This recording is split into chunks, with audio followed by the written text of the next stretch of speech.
रात की स्याही हर सू फैली थी। इर्द गिर्द गहरा सन्नाटा तारी था। सब घर वाले सोने जा चुके थे। ऐसे में दो नफूस किचन में एक दूसरे के रूबरू खड़े थे। एक वजूद पर घबराहट तारी थी जो इसके चेहरे से साफ वाज़ेह हो रहा था। दूसरा वजूद स्पॉट चेहरे के साथ खड़ा इसका एक एक नक्श हिफ्स करने में मसरूफ था। ऐसे में इस तन्हाई में इसके यूं इतने नजदीक आने पर वो घबराई। आयरा ने इसके सीने पर दबाव डालकर उसे पीछे धकेलना चाहा, पर वो अपनी जगह का एक इंच न हिला। उसे टस से मस न होते थे आयरा को उसे मुखातब करना पड़ा। पीछे हटो बदतमीज इंसान, मुझे जाने दो। इसकी आवाज में झुंझलाहट नुमाया थी। पहले मेरी बात का जवाब दो। तुम्हारा वो कजन क्या करने आया है यहाँ? क्या मकसद है इसका? अपने सवाल पर वो इसके चेहरे के उतार चढ़ाव से ये जानने की कोशिश कर रहा था कि वो इसके आने के मकसद से आगाह है या नहीं। इसके सवाल पर आयरा के माथे पर बल पड़े। बड़ा ही कोई स्टुपिड तरीका है मुझे यहाँ रोकने का। हालांकि इस बात से आप बखूबी आगाह हैं कि वो अपने ऑफिस के किसी काम से आए हैं। अब हटिए सामने से। वो मजाक उड़ाने वाले अंदाज में बोलती जाने के पर तौलने लगी। इसके रवैया से वो यही अक्स कर पाया था कि वो उन सब से लाइलम है। इसकी लाइलमी पर अंदर तस्कीन उतरता हुआ महसूस हुआ। हो गया मेरा पोस्टमार्टम। अब हटिए मुझे जाने दें। वो मुसलसल इसकी निगाहों का इर्तिकाज खुद पर महसूस करती चिटकती हुई बोली। जाओ, पर एक बात अपने इस नन्हे से दिमाग में बिठा लो, तुम अज़ल से मेरे नाम लिख दी गई हो और मेरी ही रहोगी, चाहे जो भी हो जाए। अब तुम मुझे उस अशर के साथ घूमती फिरती नजर न आओ। अंडरस्टैंड? दूसरी तरफ अपनी बात के जवाब में खामोशी महसूस किए वो समझा कि वो इसकी बात मान चुकी है। वो सरशार सा हो गया। Good night. वो इसका माथा चूमता किचन से निकलता चला गया। इसकी मनमानी पर खुद भी करती हुई अपने कमरे की तरफ बढ़ गई। मेरे रग व पे में समा गया वो शख्स, मेरी जिंदगी में छा गया वो शख्स, मेरे दिल से दिल मिला गया वो शख्स, मुझे खुशनसीब बना गया वो शख्स, मुझे दे गया अपनी हर खुशी, मेरी आंखों से नींद चुरा गया वो शख्स। जाने क्या बात थी इसमें ऐसी, मुझे मोहब्बत करना सिखा गया वो शख्स। आज उसके अंग अंग से मसरत फूट रही थी। इसकी मोहब्बत इतनी जल्दी और इतनी आसानी से इसके नाम लिख दी जाएगी, ये बात ही उसे सरशार कर रही थी। उन रसूमात में काफी वक्त हो गया था। अभी कुछ देर पहले ही मुसफरा को इसके कमरे में पहुंचा दिया गया था। वो भी सरशार सा अंदर की तरफ बढ़ा। वो शायद भूल गया था दूसरों का दिल दुखाने वाले, दूसरों को तकलीफ देने वाले खुद भी खुश नहीं रहते। वो रसूमात के बाद बेहद थक चुकी थी। इसके न करने के बावजूद भी वो इस इंसान की जिंदगी में शामिल हो चुकी थी। इस इंसान की वजह से इसके किरदार पर उंगली उठाई गई थी। अब इसका दिमाग ये सब बातें सोच सोच कर फट रहा था। वो अपनी माम्मा से और आयरा से भी नाराज थी। किसी ने भी इसकी बात को समझने की कोशिश नहीं की थी। उन्हें शायद हारिब पर यकीन था, पर उसे उस पर रत्ती बराबर भी यकीन नहीं था। उसे यही लगता था कि ये इसका वक्ती फैसला है। वो फिलहाल जज्बाती हो रहा है, पर जल्द ही उसे भी कबीर की तरह ये सब इसकी जल्दबाजी लगेगा। उसे ऐसा महसूस होता था जैसे हारिब ने ये सब जानबूझकर किया हो, वरना कबीर को इस बारे में कैसे इल्म हो सकता है। सोच सोच कर इसके दिमाग फटने लगा था। फिलहाल वो सारी सोचों को झटकते हुए एक आरामदेह सूट निकाल कर चेंज करने चली गई। यहाँ बैठकर उस शख्स का इंतजार करना हरगिज नहीं चाहती।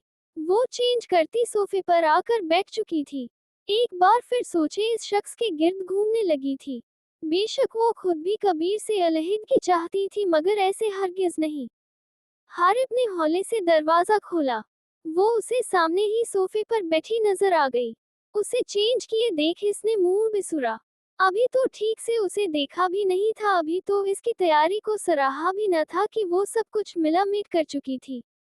वो जो जाने किन सोचों में मगन थी, इसका दरवाजा खोलना और बंद करना भी नहीं महसूस कर पाई। वो अपने पीछे दरवाजा बंद करता इसके नजदीक आया, जो किसी गहरी सोच में गुम थी। इसने गला खनखार कर उसे अपनी तरफ मुतवज्जह करना चाहा। इसकी आवाज पर वो चौंक कर इसकी तरफ मुतवज्जह हुई। उसे देखकर इसका चेहरा बिल्कुल स्पॉट हो चुका था। वो उसे देखकर अपना मुंह मोड़ चुकी थी। हारिब ने इसका मुंह मोड़ना शिद्दत से नोट किया था, पर अपना वहम समझते हुए इसके सामने मेज पर बैठ चुका था। नाराज हो मुझसे इस दिन की वजह से? मैं वाकई शर्मिंदा हूँ। पता नहीं उस दिन जाने क्यों मुझे इतना गुस्सा आ रहा था कि मैं जाने क्या क्या भूल गया। बाद में मुझे एहसास हुआ कि मैं कुछ ज्यादा ही बदतमीजी कर चुका हूँ। I am sorry dear. वो इसका हाथ थामता बराह रास्त इसकी आंखों में झांकता हुआ बोला। आप क्या समझते हैं आपका जब दिल करेगा आकर बातें सुना जाएंगे और जब दिल करेगा मुआफी मांग लेंगे? हरगिज नहीं। और आपको तो मुआफ करने का सोच भी नहीं सकती, क्योंकि सिर्फ और सिर्फ आपकी वजह से मेरे किरदार पर इल्जाम लगाया गया है। वो इसका हाथ झटकती सोफे से उठती इससे दूर जा खड़ी हुई। मुस्फरा, मेरी बात सुनो यार, हम बैठकर बात करते हैं। इसका हाथ झटकना फिर उसे खुद से दूर करना उसे एक आंख न भाया था, पर फिर भी तहम्मुल से गोया हुआ। क्या सुनून? अच्छे से जानती हूँ आप जैसे अमीरजादों को जिनके लिए दूसरों की इज्जत कोई मानी नहीं रखती। उन्हें बस अपनी जिद अहम है जो हर हाल में पूरी होनी चाहिए। बस समझ ले, मैं भी आपकी मोहब्बत नहीं बल्कि आपकी जिद हूँ। जब मैंने आपको इनकार किया तो आपको अपनी तौहीन महसूस हुई, और आपने अपनी इस बेइज्जती का खूब बदला लिया है, मेरे किरदार पर वार करके। आखिर में इसकी आवाज में नमी सी घुल गई। इसकी बात हारिब को साकत कर गई। उसे जरा भी अंदाजा नहीं था कि वो इस हद तक इससे बदगुमान होगी। इसकी सोच थी कि वो नाराज होगी, बस उसे अच्छे से मनाना होगा। मगर यहाँ तो वो उसे बात करने का मौका तक नहीं देना चाहती थी, कुजाकी उसे मुआफ करना। मुस्फरा, मेरी बात सुनो। मुझे मालूम है कि मैंने तुम्हारे साथ गलत किया है, पर तुम मेरी गलती मुआफ नहीं कर सकती। वो एक दफा फिर हिम्मत बांधता इसके रूबरू हुआ। नहीं, हरगिज नहीं, क्योंकि मैं तुमसे नफरत करती हूँ। सिर्फ और सिर्फ नफरत। मैं ये शादी किसी भी सूरत नहीं करना चाहती थी, पर आपने हमें इतना मजबूर कर दिया कि मेरी मम्मा को दूसरा कोई रास्ता नजर ही नहीं आया। मजबूरन उन्हें मुझे इस अनदेखे कुएं में धकेलना पड़ा। चले जाएं यहाँ से, मुझे आपसे कोई बात नहीं करनी। वो आंखों में आई नमी साफ करती हुई बोली। इसके मुंह से अपने लिए नफरत का इजहार सुनकर वो साकत हो चुका था। उसे हकीकतन महसूस हुआ कि वाकई जब कोई आपकी मोहब्बत को दुत्कारता है तो कैसा महसूस होता है। उसे एक पल यकीन न आया कि वो इससे इस कदर गुस्से में भी बात कर सकती है। वो फिलहाल उसे वक्त देना चाहता था, इसलिए खामोशी से कमरे से निकलता चला गया। वो कमरे से निकलता बाहर गार्डन में आ चुका था। गार्डन में आकर इसने खुलकर सांस ली। इसके मुंह से अपने लिए नफरत भरे कलमात सुनकर उसे यूं महसूस हुआ जैसे इसका सांस बंद हो रहा हो। इस पल उसे महानूर से की गई बदकलामी याद आई थी। बेशक वो उससे मोहब्बत नहीं करता था, मगर वो इससे सीधे से भी माजरत कर सकता था। आज जब खुद पे बात आई थी, जाने क्यों उसे सोचकर इसकी आंखें नम हुई थी। जब आपके सुकून का, आपकी खुशियों का, आपकी जिंदगी का हर तल्लुक किसी शख्स से जुड़ा हो तो यकीन मानिए आप सुकून में नहीं रहते। इस बात का उसे एहसास हो रहा था। हमें होगा कुछ और दरकार देखें। अगर सामने सूरतें यार देखें, हुई खत्म जाती है उम्मीदें उल्फत। हम अपनी कज़ा के ही आसार देखें, हमें भी मिटाएगी तेरी मोहब्बत। रहा शहर में क्या है पिंदार देखें, हमा दम ये दिल मेरा मुश्ताक व मुज़तर। तुम्हें हम सदा हमसे बेजार देखें, चले चुपके चुपके सवेरे ही मरने। अभी होगा वो शौखे बेदार देखें, है सरदार ख्वाहा अभी तक इसी का, कोई ऐसा अपना ज़ियाकार देखे। वो उसे इस वक्त तैयार होता देख हैरान हुआ था, क्योंकि इसने बाहर जाने का इससे तो कोई जिक्र नहीं किया था। वो आईने में अपनी तैयारी को देखकर मुड़ी थी। वो जदीद तर्ज के ड्रेस में मलबूस अच्छी लग रही थी, मगर इसका लिबास देख कबीर कुछ जज़ब्स हुआ था। मगर इग्नोर करता हुआ सादा से लहजे में बोला, इस वक्त कहाँ जाने की तैयारी? तुमने मुझे तो कुछ बताया ही नहीं। अगर तुम मुझे बता देती तो मैं भी तैयार हो जाता।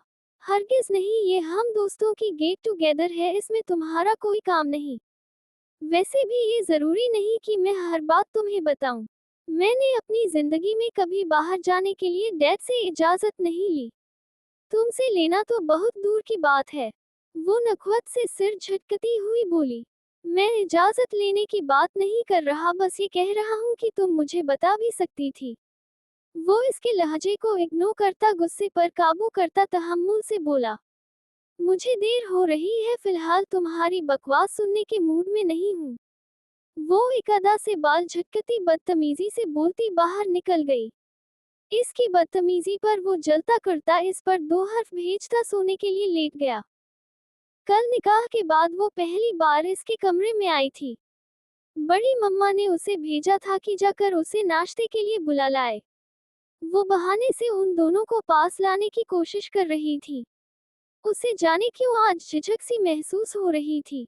इसने जैसे ही अंदर कदम रखा खाली कमरा इसका मुंह चिढ़ा रहा था। बाथरूम से पानी गिरने की आवाज आ रही थी, यानी वो अंदर शावर ले रहा था। वो अभी इसी कश्मकश में थी कि अंदर जाकर इसका इंतजार करे या वापस चली जाए जब बेड पर पड़ा इसका मोबाइल रिंग हुआ। इसने इग्नोर करना चाहा पर मोबाइल लगातार बज रहा था। इसने आगे होकर नाम पढ़ा जहां स्क्रीन पर जाना लिखा जगमगा रहा था। नाम देखकर इसका पारा चढ़ा। मुझसे सीधे मुंह बात करना गवारा नहीं करते और यहाँ इस चुड़ैल का नाम जाना के नाम से सेव कर रखा है। इसने कुछ सोचकर कॉल उठा ली जब दूसरी तरफ मौजूद वजूद शुरू हो चुका था। जोहान, प्लीज मेरी कॉल मत काटना।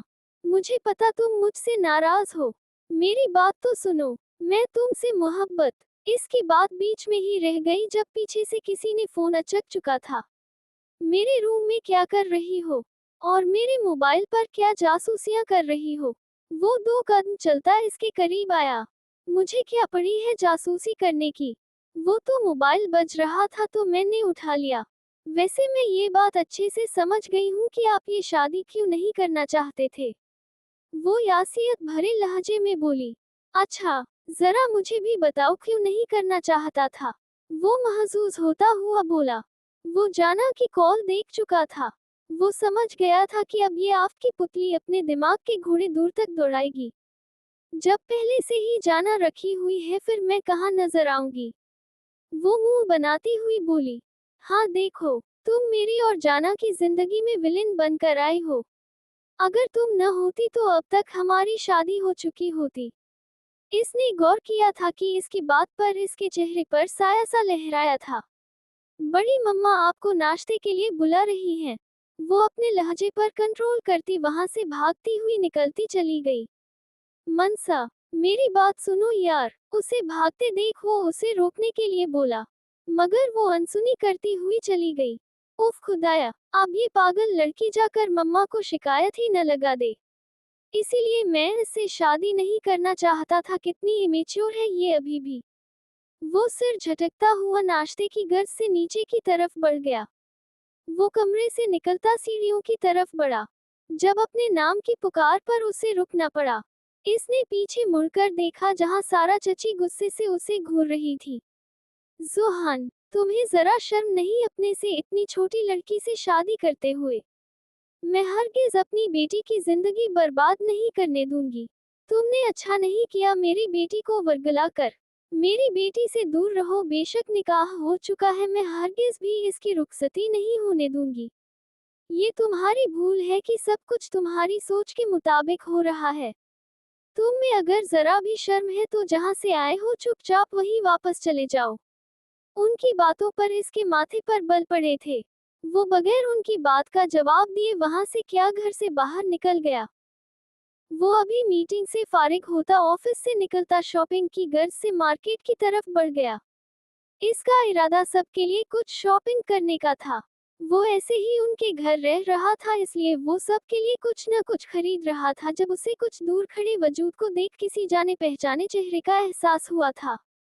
वो जरा सा आगे बढ़ा। उसे देखकर इसके लब्बे आवाज हिले। हादिया। इतने सालों बाद उसे सामने देख इसके कदम मुंजमद हो गए थे। इसमें इतनी भी हिम्मत नहीं थी कि वो उसे पुकार भी सके। वो वही थी, हाँ वही थी, वही नकूश, बस हिजाब का इजाफा हो चुका था। वो अपने हवास पर काबू पाता इसकी तरफ बढ़ा था मगर तब तक वो रश में गायब हो चुकी थी। वो तकरीबन भागता हुआ उसे ढूंढने की कोशिश कर रहा था।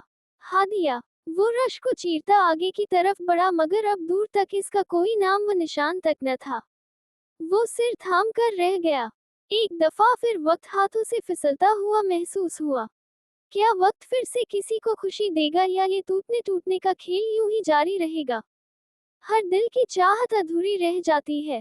मोहब्बत की मंजिल यूं ही दूर नजर आती रहती है। वो घर से निकलता सड़कों पर गाड़ी दौड़ाता रहा। उसे रह रह कर सारा बेगम की बातें याद आ रही थी। उसकी किसी भी गलती के बगैर वो उसे बातें सुना गई थी। बार बार अपनी जात पर इल्जाम आता देख उसे बेहद दुख हुआ था। ये अगर एक दफा होता तो वो बर्दाश्त कर लेता, मगर बार बार ही उसे धोखेबाज और न जाने क्या क्या पुकारा जा रहा था। उसने कभी भी मनसा को अपनी तरफ माइल करने की कोशिश नहीं की थी, तो फिर क्यों मानता अपनी जात पर धरा उनका इल्जाम? ये सब उस मनसा की वजह से हो रहा है। न ही उसके दिमाग में ये सब खुराफात आती और ना ही चची को कोई बातें करने का मौका मिलता। उसे सारे फसाद की जड़ उस वक्त सिर्फ और सिर्फ मनसा ही लग रही थी। चची की बात सुनते अब उसका मजीद यहाँ रहने का कोई प्लान नहीं था, इसलिए वो इस्लामाबाद की टिकट बुक करवा चुका था। कल निकाह के बाद से वो बेहद थका हुआ था, इसलिए उसने बाय एयर जाने का फैसला किया।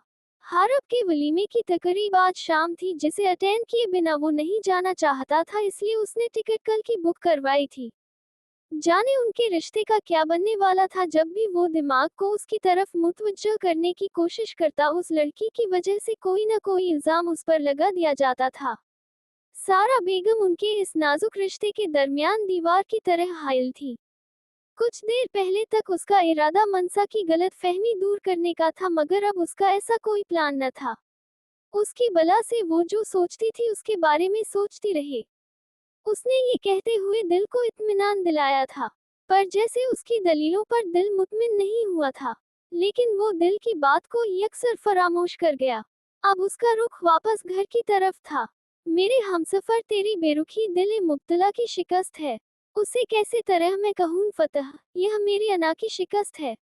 तू चल गया मुझे छोड़कर, मैंने फिर भी तुझको सदाएं दी। मेरे हमसफर तू रुका नहीं, यह मेरी सदा की शिकस्त है। तुझे लाके दिल में बिठा दिया, तुझे राज हर कोई बता दिया। तूने फिर भी कोई वफा न की, यह मेरी वफा की शिकस्त है। मैं चरागे शब उम्मीद था, तुझे बिजलियों की तलब रही। मुझे आंधियों ने बुझा दिया, यह मेरी जिया की शिकस्त है। मुझे कोई तुझसे गिला नहीं, तू मिला था कब के बिछड़ गया। मेरे जुर्म की है ये सजा, यह मेरी सजा की शिकस्त है। गमे दास्ताने हयात के सभी तज़किरे हुए रायगा। मेरे चारागर, तेरा ये हुनर मेरी हर दुआ की शिकस्त है। वो सिकसते हुए दिल के साथ बड़ी मामा को उसके आने का बताती कमरे में आ गई। उसे उम्मीद थी कि वो जरूर उसके पीछे आएगा। ये बताने के मनसा, तुम्हें गलत फहमी हुई है, जैसा तुम सोच रही हो वैसा कुछ नहीं। तुमने मुझे गलत समझा है, मैं तो सिर्फ मजाक कर रहा था। पर उसकी उम्मीद उम्मीद ही रही, उसे नहीं आना था वो न आया। उसकी उम्मीदें बुरी तरह टूटी थी। अब उसे एहसास हो रहा था किसी की जिंदगी में जबरदस्ती शामिल होने पर आपकी क्या अहमियत रह जाती है। उसकी घुटी घुटी सिसकियां कमरे में गूंजने लगी। यही सोच ही उसे तकलीफ में मुब्तला कर रही थी कि अगर वाकई उसकी जिंदगी में कोई लड़की हुई तो वो क्या करेगी। मनसा जोहान, क्या तुम ये तकलीफ सह पाओगी अगर उसकी जिंदगी में कोई दूसरा वजूद हुआ? उसने जैसे खुद से सवाल किया था, जिसका सिर्फ एक ही जवाब आया था, नहीं मनसा, तुम उसे किसी और के साथ बर्दाश्त नहीं कर पाओगी। हरगिज नहीं। अपना एहतिसाब करने पर उसे जो जवाब मौसूल हुआ था उस पर उसे शिद्दत से रोना आया था। वो तकरीबन सबके उठने से पहले ही कमरे में आ गया था।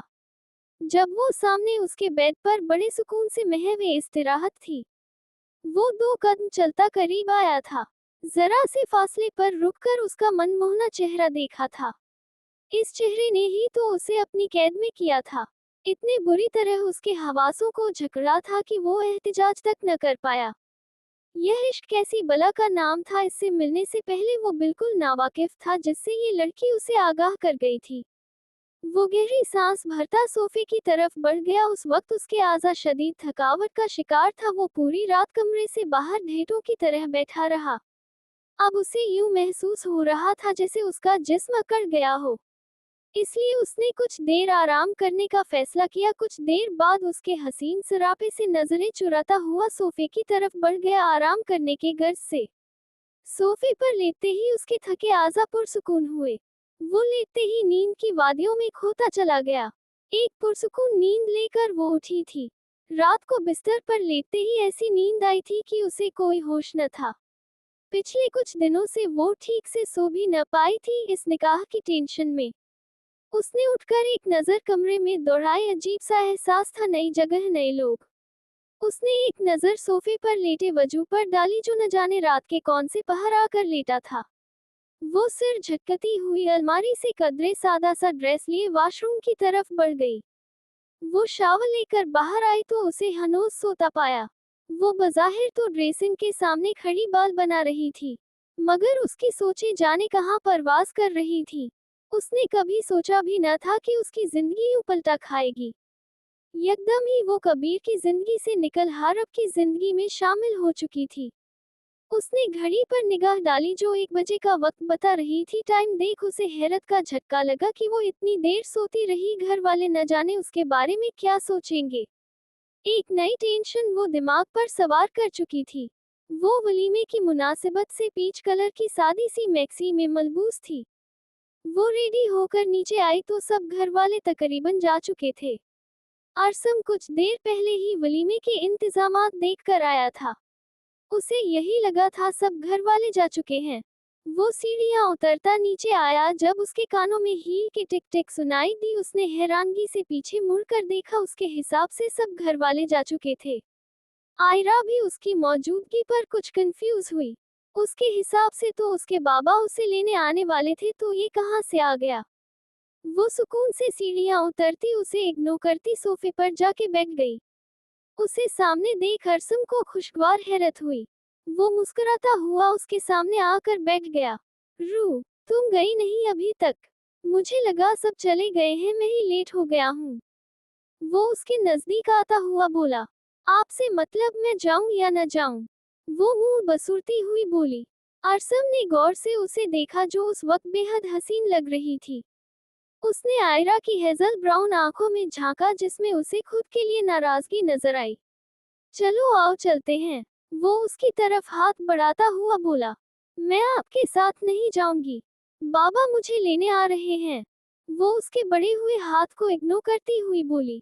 मैं उन्हें कॉल करके मना कर देता हूँ, ख्वाह मख्वाह उनका भी चक्कर लगेगा। वो उसे रिसानेत से समझाता हुआ बोला, पर वो ऐसी बन गई जैसे कुछ सुना ही न हो। अरसम ने उसका खुद को इग्नोर करना बड़े तहम्मुल से बर्दाश्त किया। अभी अपनी नाराजगी एक तरफ रखकर मेरे साथ चलो, हमें देर हो रही है। जाए आप, मैंने आपको नहीं रोका। वो अपना ध्यान मोबाइल की तरफ करती हुई बोली। अभी उनकी बहस मजीद तवालत पकड़ती जब उन्हें अशे की आवाज आई। आयरा, चलो, अंकल ने मुझे तुम्हें लेने भेजा है। वो अंदर आता बगैर इधर उधर देखता हुआ बोला। अरसम ने घूर कर उसे देखा।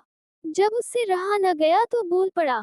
तुम्हें फिक्र करने की जरूरत नहीं है, मैं हूँ अपनी बीवी के साथ, तुम जा सकते हो, मैं उसे ले आऊंगा। वो उसे खा जाने वाली नजरों से घूरता हुआ बोला। अशो उसकी बात का कोई जवाब देता जब आयरा उठती हुई बोली। चलिए अशो भाई, मैं आपके साथ चल रही हूँ। वो अरसम को मुकम्मल इग्नोर करती उसकी तरफ बढ़ी। अरसम ने गुस्से में आकर उसका हाथ थामा था।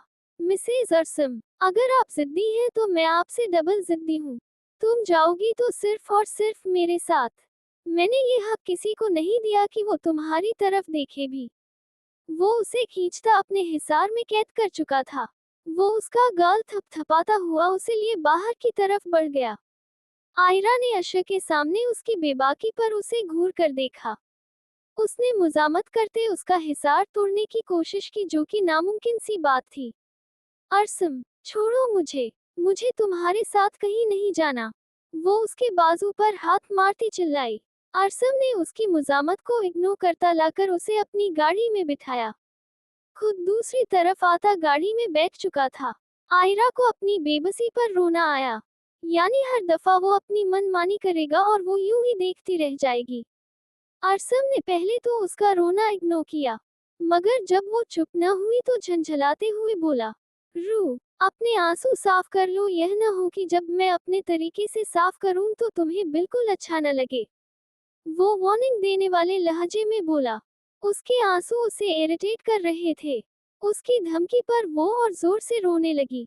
यानी अब उसके रोने पर भी पाबंदी थी। अरसम ने एक झटके से गाड़ी रोकी थी। आयरा गाड़ी रुकने पर भी खामोश न हुई। उसने मुड़कर उसकी तरफ देखा जो अपने हाथों पर नजरें टिकाए सिसकने में मसरूफ थी।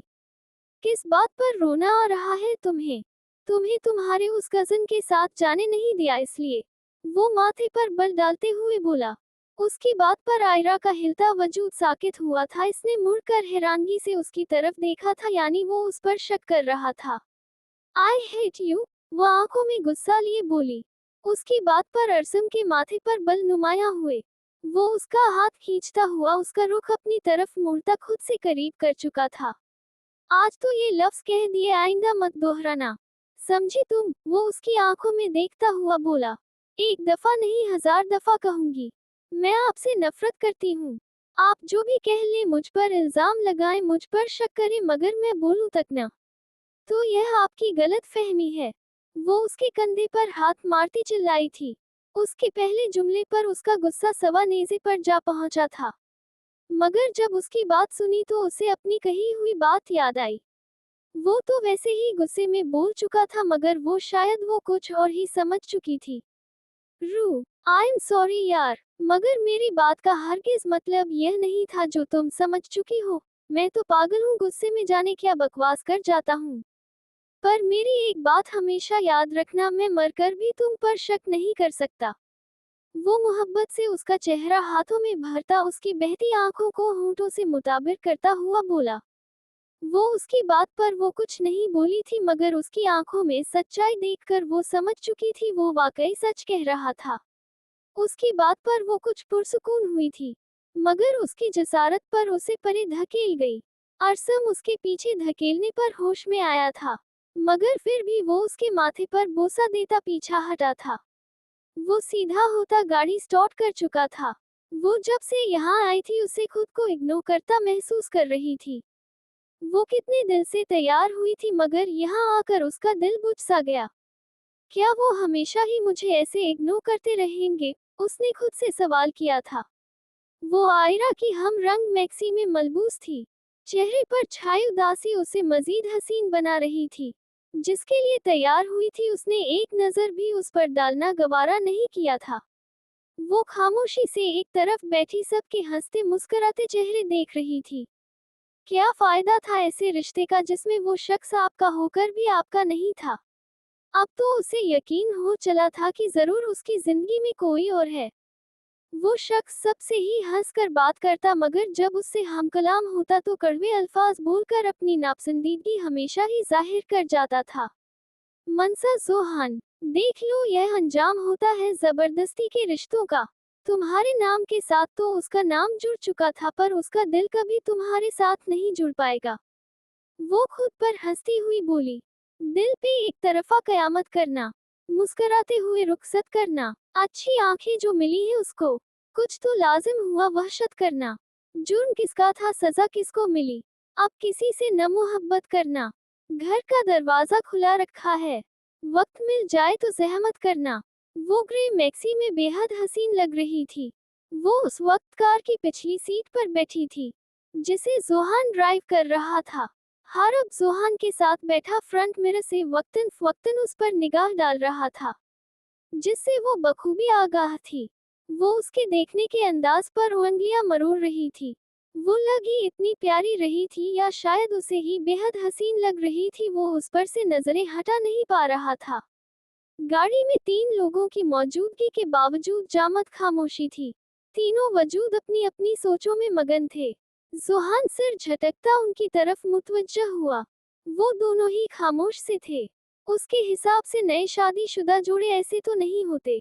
उनके चेहरों से मुस्कान जुदा तक नहीं होती। और यहाँ दोनों सपाट चेहरों के साथ बैठे थे, जैसे एक दूसरे को जानते तक न हो। गाड़ी एक झटके से रुकी तो दोनों अपनी सोच से बाहर आए। हारब कार से बाहर आता पिछला दरवाजा खोल उसकी तरफ हाथ बढ़ा चुका था, जिसे वो कुछ वक्त बाद थाम गई। अपनी वजह से वो दूसरों को कोई बात करने का मौका हरगिज नहीं देना चाहती थी। जैसे ही वो दोनों हॉल में दाखिल हुए सारी लाइटें बंद कर दी गईं। एक स्पॉटलाइट जो उन दोनों को नुमायां कर रही थी। दोनों एक दूसरे के हमराह कदम उठाते मुकम्मल लग रहे थे। आमिना बेगम ने उन्हें देखकर दिल ही दिल में नजर उतारी थी। वो दोनों साथ लग ही इतने प्यारे रहे थे। सारा बेगम ने मुस्फरा पर एक नफरत भरी निगाह डाली थी। ये लड़की उन्हें एक आंख न भाती थी और अब वो उनके बेटे की बीवी के रूप में उनके सामने थी। बाकी का रास्ता आयरा ने उसे छेड़ने की गलती हरगिज नहीं की थी, तो बाकी रास्ता खामोशी से कटा। अरसम गाड़ी पार्क करता उसका हाथ थामता हॉल की जानिब बढ़ा। तकरीब का आगाज हो चुका था, बस वही लेट थे। हाथ छोड़ो मेरा, मैं खुद भी जा सकती हूँ। वो उसके हाथ से हाथ खींचने की नाकाम कोशिश करती हुई दांत पीसती हुई बोली। अरसम उसकी बात सुनी अनसुनी करता अंदर की तरफ बढ़ गया। हॉल में सबकी नजर उनकी तरफ उठी थी। कुछ की नजरों से उन्हें साथ देखकर खुशी झलक रही थी और कुछ नफरत भरी नजरें उन पर टिकाए खड़े थे, जिनमें से एक समैया भी थी। लुबना बेगम ने उनको साथ देख उनके दायमी साथ की दुआ मांगी थी। आयरा उससे हाथ छुड़ाती स्टेज की तरफ बढ़ गई। अरसम भी उसके पीछे स्टेज की तरफ बढ़ा। मुस्फरा उसे देखकर मुंह मोड़ चुकी थी। मुस्फरा, यार क्या हुआ है? तुम ऐसा बिहेव क्यों कर रही हो? क्या हरब भाई ने कुछ कहा है? वो उसके नजदीक बैठती सरगोशी नुमा आवाज में बोली। नहीं, कुछ नहीं हुआ, मैं ठीक हूँ। बस तुम लोगों से नाराज हूँ। तुमने मम्मा से एक बार भी मेरी हिमायत में बात नहीं की। मेरी मर्जी के बगैर हुआ है ये सब। वो संजीदा चेहरे से बोली। मुस्फरा, तुम ये फजूल की जिद छोड़कर एक दफा हरब भाई को जानने की कोशिश तो करो। वो अच्छे इंसान हैं, तुमसे मोहब्बत करते हैं। तुम इस रिश्ते को और उन्हें एक मौका देकर तो देखो। आयरा उसे समझाने वाले अंदाज में बोली। उन्हें एक साथ देख हरब अरसम की तरफ मुतवज्जह हो चुका था।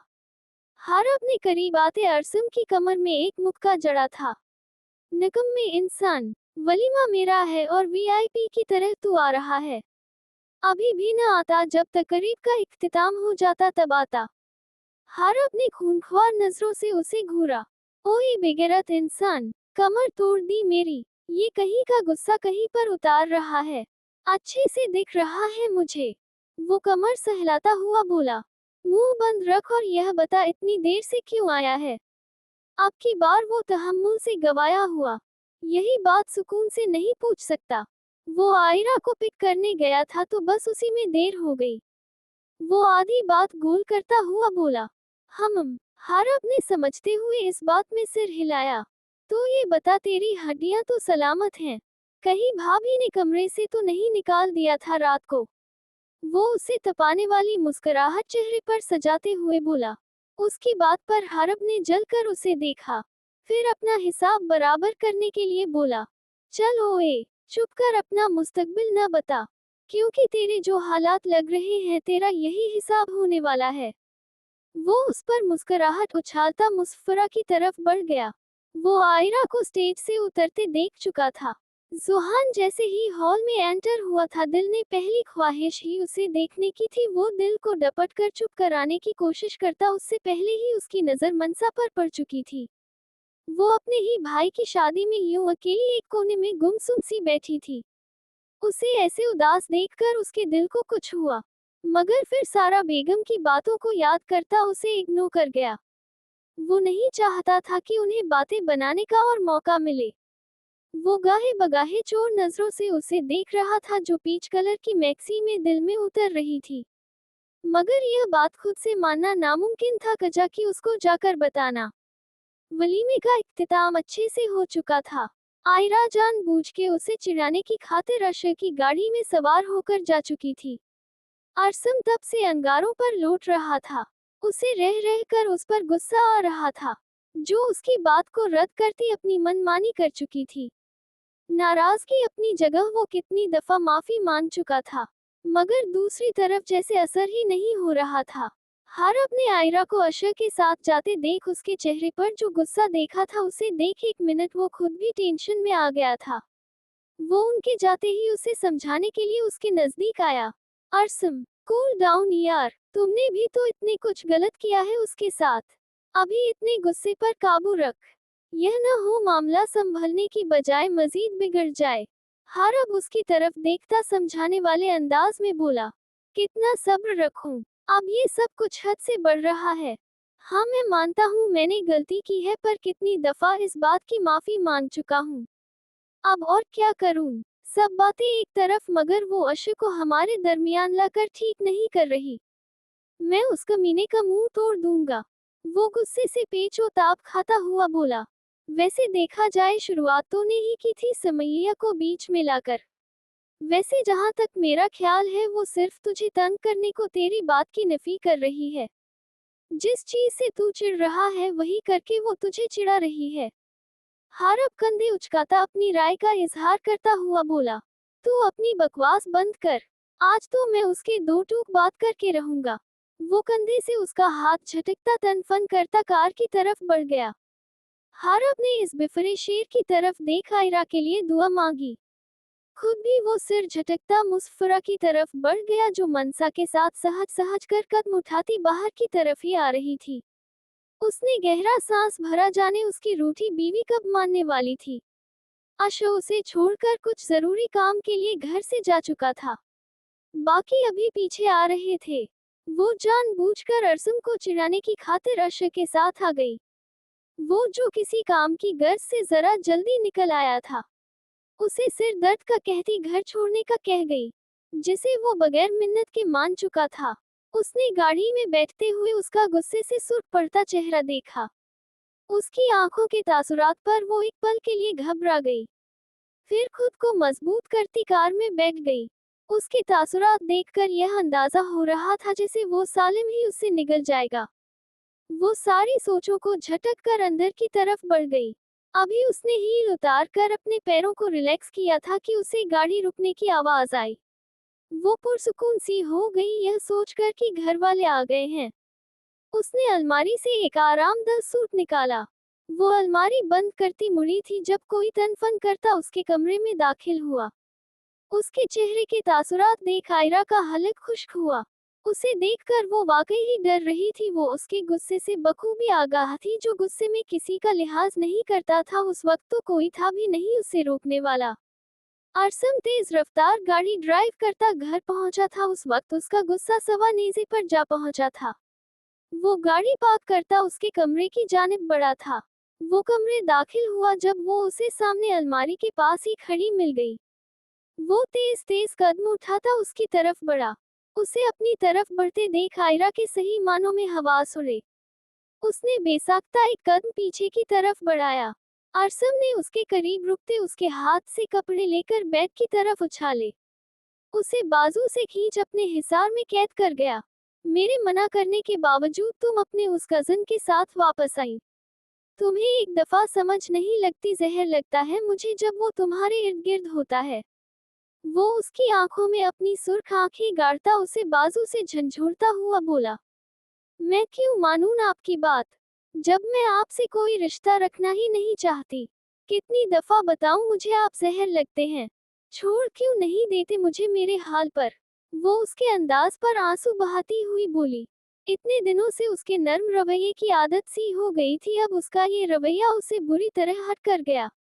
क्या बकवास की, ये रिश्ता नहीं रखना चाहती।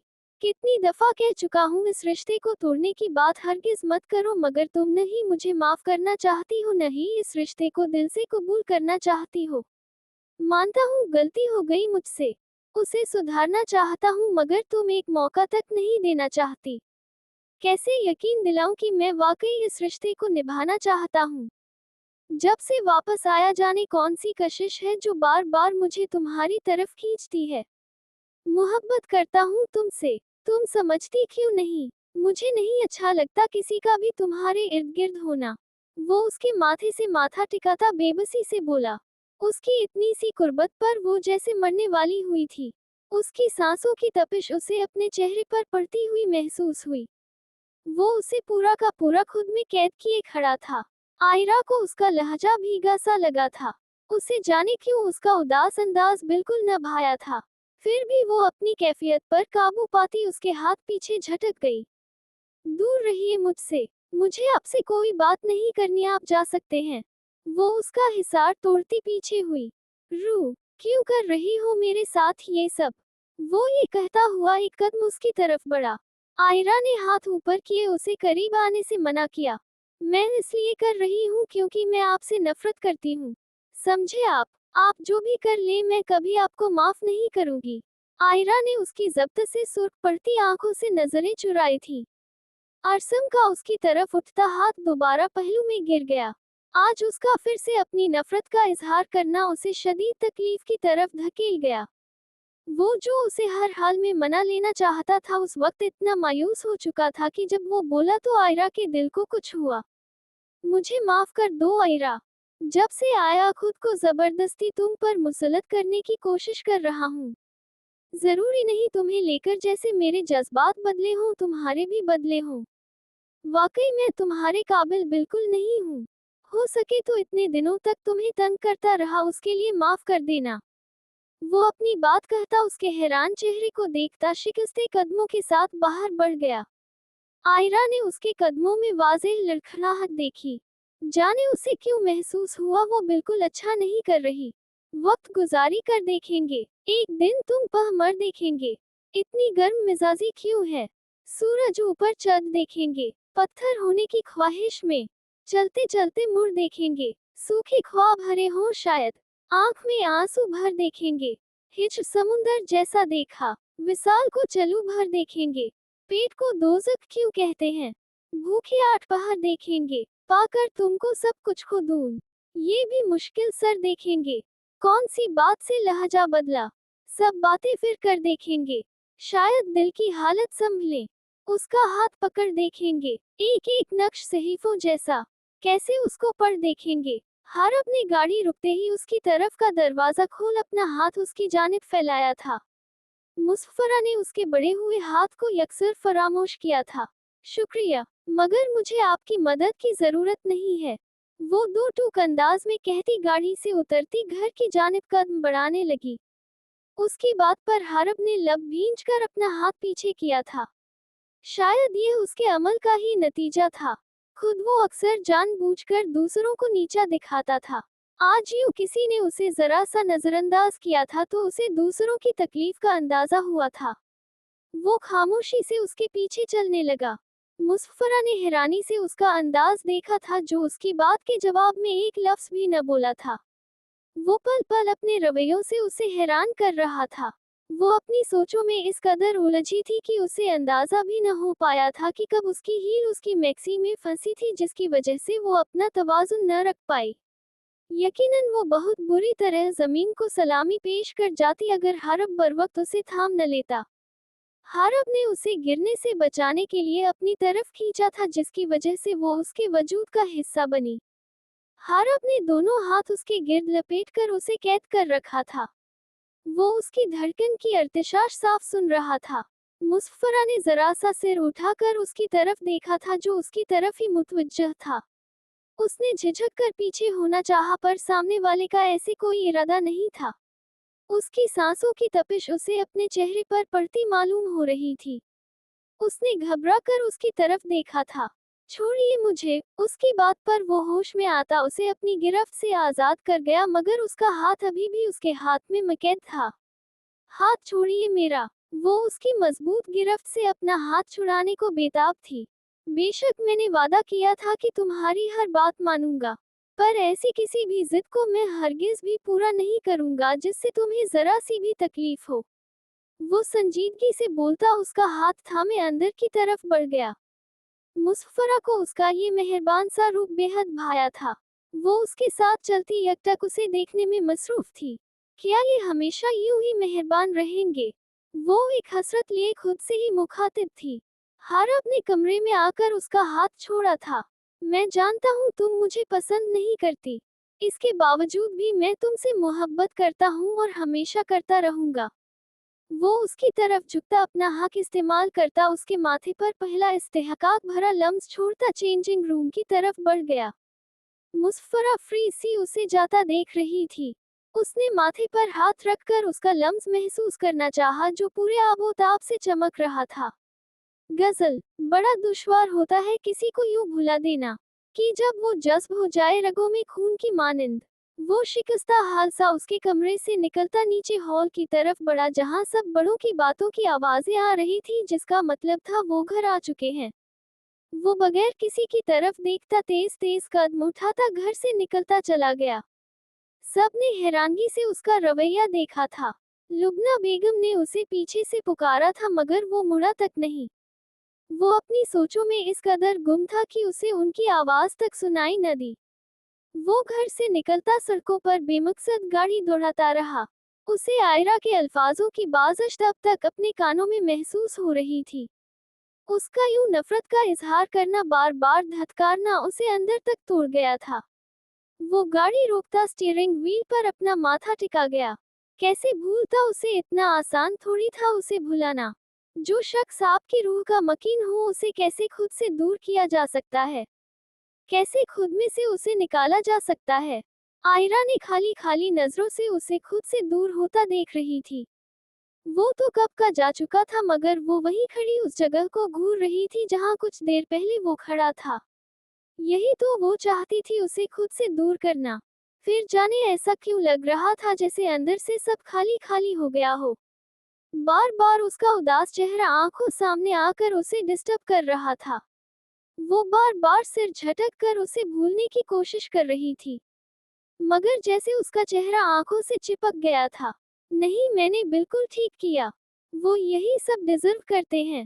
वो भी तो मेरे साथ इतना सब कर चुके हैं। उसने जैसे खुद को यकीन दिलाना चाहा।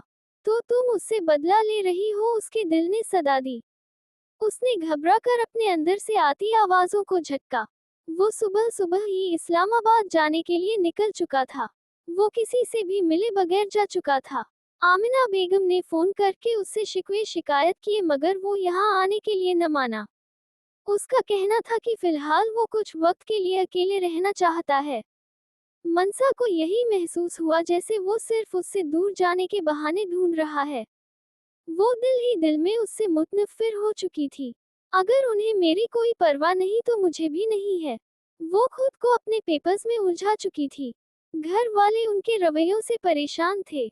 उन्होंने फिलहाल उन्हें उनके हाल पर छोड़ दिया मगर वो मन ही मन में कुछ फैसला कर चुके थे। 2 माह बाद वो सीढ़ियां उतरता नीचे आया था जहां सारे घर वाले मौजूद थे। इन 2 माह में उसने एक बार भी आयरा से बात करने की कोशिश नहीं की थी। अब भी वो नजरअंदाज करके कुर्सी घसीट कर बैठा। आयरा उसके अंदाज पर कड़कर रह गई। घर वालों को यही लग रहा था कि इन दोनों के दरमियान सब कुछ ठीक हो रहा है, फिर से वही सब। दोनों में से कोई झुकने के लिए तैयार न था। इब्राहिम साहब ने असद साहब को इशारा किया था। अब उन्हें ही कुछ करना था। असद साहब ने गला खनखार कर उसे अपनी तरफ मुतवज्जह किया था। बरकुरदार, और कितनी देर इस रिश्ते को लटकाने का प्लान है? वो उसे देखते हुए बोले। उनकी बात पर उसका खाने की तरफ जाता हाथ रुका। जैसे आपकी मर्जी वैसा ही होगा। वो उन्हें तसल्ली दिलाता एक दफा फिर नाश्ता करने लगा। उसकी बात पर आयरा के चेहरे पर साया सा लहराया था। यानी वो इतनी आसानी से उसे छोड़ रहा था। पेपर्स रेडी है, बताओ कब साइन करोगे? उन्होंने जानबूझकर उसकी दुखती रग पर हाथ रखा था। उन्हें लगा था कि वो आगे से भड़केगा, वरना पेपर तो उन्होंने बिल्कुल भी तैयार नहीं करवाए थे, क्योंकि अब घर में कोई भी उनकी अलहदगी नहीं चाहता था। ठीक है, मैं एक ही शर्त पर साइन करूंगा। पेपर्स लेकर मेरे कमरे में आयरा को भेज दे, मुझे कुछ बात करनी है। वो कुर्सी धकेलता वापस अपने कमरे की तरफ बढ़ गया। आज इतवार था जिसकी वजह से सभी घर पर थे। मैं नहीं जाऊंगी उसके कमरे में क्योंकि मुझे उससे कोई बात नहीं करनी। उसके रवैये पर वो करती हुई बोली। फिर भूल जाएं आप लोग कि मैं साइन करूंगा। वो मुड़े बगैर मजे से बोला। असद साहब और इब्राहिम साहब दोनों हैरान हुए उसके इतनी आसानी से मान जाने पर। वो अपने हाथ में एक लिफाफा थामे उसके कमरे के बाहर खड़ी थी, जिसे खोलने तक की उसने जहमत न की थी। वो तन फन करती बगैर दरवाजा खटखटाए अंदर की तरफ बढ़ी। वो सुकून से बेड पर बैठा उसी का इंतजार कर रहा था। वो उसका पुरसुकून चेहरा देखकर अंदर तक जल गई। ये लीजिए पेपर्स और साइन कीजिए। वो हाथ में थामा लिफाफा उसकी जानिब बढ़ाती हुई बोली। चलो अच्छा, हमें ज्यादा देर इंतजार नहीं करना पड़ा। चाचू ने पेपर्स पहले से ही तैयार करवाए थे। उसने लिफाफा थामने के लिए हाथ नहीं बढ़ाया था। हाँ, आपको जल्दी होगी समैया से शादी करने की। वो तंजिया मुस्कुराहट उसकी तरफ उछालती हुई बोली। हाँ बिल्कुल, बेचारी कब से मेरा इंतजार कर रही है, अब किसी से तो शादी करनी है तो वो क्यों नहीं। वो पुरसुकून मुस्कुराहट से बोला। हाँ ठीक कहा आपने कि बाबा ने पेपर्स रेडी करके बिल्कुल अच्छा किया। अब हमें ज्यादा इंतजार नहीं करना पड़ेगा। वैसे भी वो आजकल मेरे लिए किसी अच्छे रिश्ते की तलाश में है।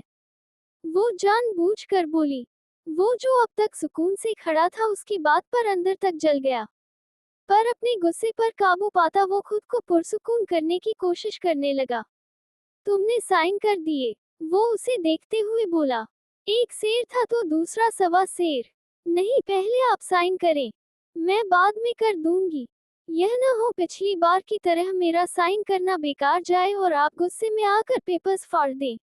वो सुकून से उसको पिछली बार का हवाला देती हुई बोली। वो चलता हुआ उसके नजदीक आया। क्या तुम वाकई चाहती हो मैं इन पेपर्स पर साइन कर दूं? वो उसके नजदीक रुकता हुआ बोला। मेरे चाहने न चाहने से क्या होगा? होगा तो वही जो आप चाहेंगे। हमेशा से वही तो होता आया है। ना चाहते हुए भी उसकी आवाज भर गई। वो एक कदम मजीद आगे होता उसके चेहरे के गिर्द हाथ रखता मोहब्बत से गवाया हुआ। मैं वादा करता हूँ जो तुम चाहोगी वही होगा। बस एक बार कह दो कि तुम मेरे साथ रहना चाहती हो। बाकी सब घर वालों से मैं खुद ही निपट लूंगा। उसकी रुखसार पर बहते आंसुओं को उसने अपनी पोरों पर चुना। वो उसके हाथों पर चेहरा टिकाते शिद्दत से रो दी। आप बहुत बुरे हैं, वो सू सू करती हुई बोली। पर तुम बहुत अच्छी हो। वो उसे खुद से नजदीक करता अपने हिसार में कैद कर गया। आयरा ने रोते हुए उसका हिसार तोड़ना चाहा, मगर वो और शिद्दत से उसे खुद में भींच गया। अपनी कोशिश को नाकाम होता देख वो उसके सीने से सिर टिका कर सालों का गुबार निकालने लगी। उसके यूं तड़प के रोने पर वो बौखलाया था। रू, आई एम सॉरी यार, पर यूं मत रो। मुझे बिल्कुल अच्छा नहीं लग रहा यूं तुम्हारा रोना। वो उसके बालों में हाथ चलाता उसे पुरसुकून करना चाह रहा था। मैं तुमसे बेइंतहा मोहब्बत करता हूँ। मैं अब तुम्हें कभी भी खुद से दूर नहीं जाने दूंगा। वो उसके बालों पर होंठ रखता हुआ बोला। आयरा ने बेख्तियार होकर उसे पीछे धकेला था। बिल्कुल झूठ, आप मुझसे कोई मोहब्बत नहीं करते। अभी कुछ देर पहले आप ही समैया से शादी की ख्वाहिश कर रहे थे। वो उसे घूरती हुई बोली। यार बकवास कर रहा था। वो बेबसी से उसका हाथ थामता हुआ बोला जो मुसलसल जिद करके छुड़वा रही थी। मेरी कुछ शर्तें हैं, उसके बाद ही हाँ करूंगी। वो उसके सीने से लगी नाज से बोली जैसे उसे यकीन था कि दूसरी तरफ से हाँ में जवाब आएगा। यार तुम्हारी सारी शर्तें मंजूर हैं। वो उसका मान रखता लाड से बोला। घर वाले पूछेंगे तो क्या कहेंगे? बाबा मुझसे नाराज तो नहीं हो जाएंगे? मैंने उनकी बात रद्द कर दी। वो चेहरा उठाती रूहानी लहजे में बोली। मैं सब संभाल लूंगा, बस तुम अब दोबारा रोने मत बैठ जाना। कोई तुमसे नाराज नहीं होगा। वो उसके हाथ में मकैद वो लिफाफा थामता हुआ बोला। चलो बाहर चले ताकि सबको अपने फैसले से आगाह कर सकें। वो उसका हाथ थामता बाहर की जानिब बढ़ा। मुझे डर लग रहा है अगर बाबा ने मना कर दिया फिर। वो नाखून चबाती इज़्तिराबी कैफियत में बोली। अच्छा, उन्होंने मना कर दिया फिर क्या करोगी? वो उसकी तरफ मुड़ता हुआ बोला। जो बाबा कहेंगे वही करूंगी। वो बेख्तियारी में बोली, मगर उसका चेहरा देख वो जबान दांतों तले दबा गई। तुम्हारी जान निकाल लूंगा जो अब तुमने मुझे छोड़ने का सोचा भी, क्योंकि अब तो समझो यह नामुमकिन सी बात है। वो संजीदा से लहजे में बोलकर उसे लिए नीचे की जानिब बढ़ गया।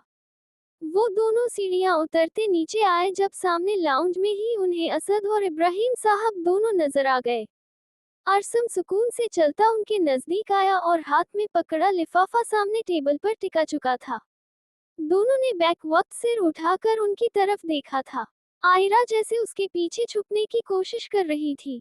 हाँ तो बरकुरदार, साइन हो गए। असद साहब आंखों पर लगाया चश्मा नीचे रखते हुए बोले। नहीं, और अब सोचिएगा भी मत कि मैं साइन करूंगा। वो सुकून से उनके चेहरों की तरफ देखता हुआ बोला। क्यों, मैं वजह जान सकता हूँ? असद साहब ने गौर से उसे देखा था जिसका इत्मीनान काबिल दीद था। हाँ बिल्कुल, आपको वजह ही तो बताने आए हैं। हम दोनों अलहदगी नहीं चाहते, बल्कि अब तो आप अपनी बेटी की रुखसती की तैयारी कीजिए। आयरा ने आखिरी बात पर उसकी कमर में चुटकी काटी। यह बात तो अभी उनमें डिसाइड तक नहीं हुई थी और वो कितने धड़ल्ले से रुखसती का ऐलान कर रहा था। उसकी बात पर उसका झुका सिर मजीद झुक गया। अरसम ने मुड़ते हुए खूनख्वार नजरों से उसे घूरा। क्या है जंगली बिल्ली, दिखाई नहीं दे रहा कितनी अहम बात कर रहा हूँ और तुम्हें मार धाड़ की पड़ी है। फिलहाल हाथों को कंट्रोल करो। वो सरगोशी नुमा आवाज में उसके करीब झुकता हुआ बोला। तो आप रुखसती की बात क्यों कर रहे हैं, ये तो हमने अभी डिसाइड नहीं किया। वो भी उसी अंदाज में बोली। तो और क्या तुम्हारा इरादा बूढ़े होकर रुखसती करवाने का है? अरसम की बात पर वो जल भून गई। बूढ़े खुद हो रहे हैं। आप शायद भूल गए हैं, मैं आपसे पूरे 6 साल छोटी हूँ। इस हिसाब से बूढ़े खुद होंगे। वो मुंह बनाती हुई बोली। इस पर हम बाद में बात करेंगे। पहले मुझे डैड और चाचू से बात करने दो। वो शायद भूल गया था कि लड़कियां अपनी उम्र को लेकर कितनी टची होती हैं। असद साहब और इब्राहिम साहब ने एक दूसरे की तरफ देखकर मुस्कुराहट उछाली। वो दोनों आयरा की हरकत और अरसम की बात सुन चुके थे, मगर उसके मुड़ते ही सिर झुकाकर अपनी मुस्कुराहट छुपा गए। हम कैसे यकीन कर ले कि आयरा भी इस बात पर राजी है? क्या पता तुम उसे डरा धमका कर लाए हो। इस बार इब्राहिम साहब संजीदगी से उसे देखते हुए बोले। आपको लगता है आपकी बेटी डरने वालों में से है?